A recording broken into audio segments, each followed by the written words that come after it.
বাতিলের কাছে মাথা নত করে বাঁচার চাইতে, শিয়ালের মতো 500 বছর বাঁচার চাইতে সিংহের মতো এক মুহূর্ত বেঁচে থাকাই, এটাই হচ্ছে পুরুষত্ব। কওমি, সুন্নি, আলিয়া নানান দলে বিভক্ত না থেকে আমরা সবাই মিলে বলি আমরা একই মায়ের সন্তান।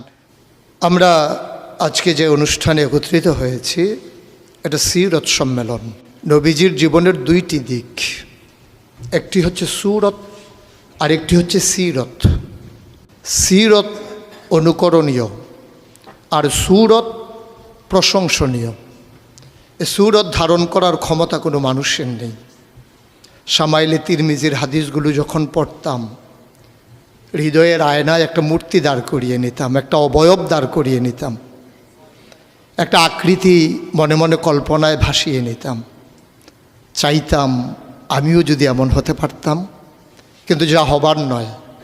তিনি ছিলেন মধ্যম আকৃতির সুঠাম দেহের অধিকারী একটি মানুষ। তার চুলগুলো ছিল ঘাড় পর্যন্ত প্রলম্বিত, হালকা হালকা কোঁকড়ানো। তিনি যখন চুলের ভিতরে তৈল দিয়ে আছড়াতেন মনে হতো মৃদুমন্দ ঢেউ দেখা যায়। তার কপাল ছিল চওড়া, ভ্রুগুলো ছিল জোড়া ভ্রু, ধনুকের মতো বাঁকা। চোখের পাতাগুলো ছিল ফুটন্ত গোলাপের গোলাপি রঙের এক একটি পাপড়ির মতো। তিনি কখনো বা যখন চোখের পলক ফেলতেন মনে হতো মৃদুমন্দ বাতাসে গোলাপ পাপড়ি যেন দোল খাচ্ছে। তার চোখের সাদা অংশ ছিল রক্তিমাভ সাদা, কালো অংশ ছিল কৃষ্ণ কালো। তার নাকটা ছিল খাড়া, নাকের ছিদ্রগুলো ছিল ছোট ছোট, নাকের নিচে ছিল সরু চিকন গোঁফ, গোঁফের নিচেই সেই গোলাপি রঙের ঠোঁট। তার ঠোঁটগুলো যখন কখনো বা মুচকে হাসত, গোটা পৃথিবীর মানুষ অবাক বিস্ময়ে দেখত গোটা পৃথিবীতে যেন বিজলি চমকিয়েছে।